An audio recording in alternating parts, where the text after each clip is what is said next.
کے سامنے پڑھے اس میں آپ کے اور میرے رب نے ارشاد فرمایا ان رحمت اللہ قریب من المحسنین. قرآن مجید میں کئی جگہ پر لفظ انا آیا ہے اور کئی جگہ پر لفظ الہ آیا ہے.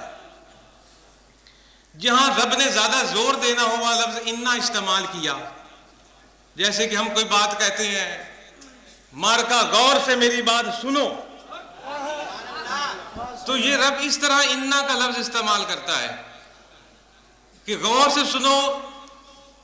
ویسے تو قرآن کے کسی لفظ میں ہی شک و شبے کی گنجائش نہیں، اور جو شک و شبے کی گنجائش قرآن کے کسی لفظ میں کرتا ہے وہ دائرہ اسلام سے باہر ہو جاتا ہے. لیکن جہاں انا کا لفظ آ جائے وہاں آپ کے رب نے فرمایا انا، بے شک، کبھی شک کا تصور بھی نہ لانا. کیا تصور؟ ان رحمت اللہ قریب من المحسنین، کہ میری رب کی رحمت قریب ہے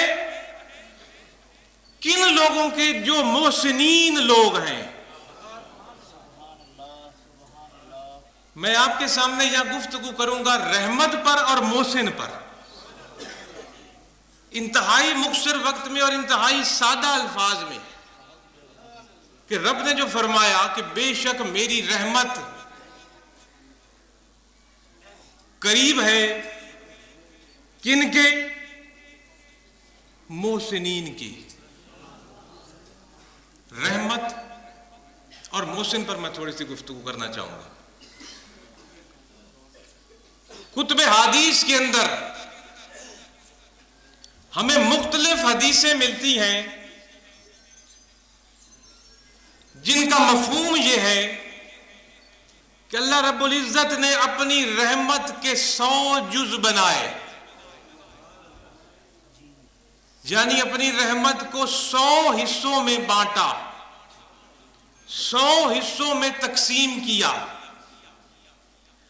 اور ایک حصے کو جب سے دنیا بنی ہے اس وقت سے لے کر قیامت تک ظاہر کر دیا، اور 99 حصے اپنی رحمت کے قیامت کے دن کے لیے سنبھال کر رکھ لیے. یہ کتب حدیث کے اندر مختلف الفاظ مختلف راویوں کے ساتھ حدیث ہیں جن کا مفہوم میں یہ پیش کر رہا ہوں. کیا رب نے کیا؟ اپنی رحمت کو 100 حصے کیے. ایک رحمت سے کیا کیا؟ یہ دنیا میں جو آپ کو رنگینیاں ہیں وہی ایک رحمت ہے، بدلتے موسم وہی ایک رحمت کے ذریعے، سورج کی روشنی، چاند کی چاندنی، آسمان سے پانی کا برسنا، پھولوں کی خوشبو، پھلوں کے رس، اناج کا ذائقہ، پرندوں کی چہل اور پہل، تیری اور میری زندگی، یہ سب وہی ایک رحمت کی مرہون منت ہے. کس کی رحمت؟ اس ایک کی، اللہ خالق وحدہ لا شریک کی. جتنی ہماری باہمی محبتیں ہیں اور رشتے ہیں، ماں کی محبت اپنی اولاد سے، باپ کی محبت اپنی اولاد سے، بھائی کی محبت بھائی سے، بہن کی محبت، دوستوں عزیز و اقارب کی محبتیں، دوستوں اور یاریوں کی محبتیں، جانوروں کی اپنی اولاد سے محبتیں، یہ تمام کی تمام اسی ایک رحمت ہے، اسی ایک رحمت کا حصہ ہے. آپ کی اور میری زندگی یہ چلتی ہوئی سانسیں، اور صبح سے اٹھ کر رات تک اور رات سے صبح تک اس کی نعمتوں کا استعمال کرنا، اس کی دی ہوئی آنکھوں سے دیکھنا، اس کی دی ہوئی زبان سے بولنا،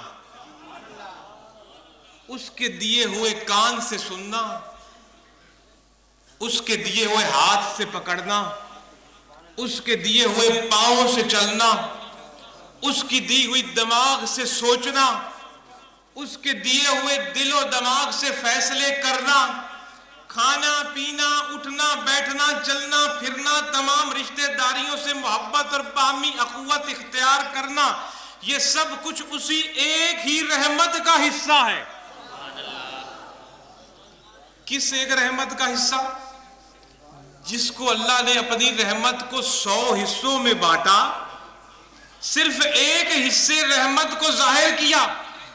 جب سے کائنات کا پہلا شخصیت بنی، اللہ نے اپنے نور سے محمد مصطفیٰ کا نور بنایا، تو اس رحمت کا اظہار شروع ہو گیا۔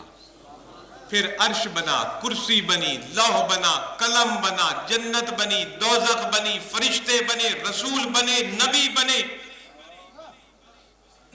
ولی بنے، انسان بنے، چرند بنے، پرند بنے، حیوانات بنے، نباتات بنے،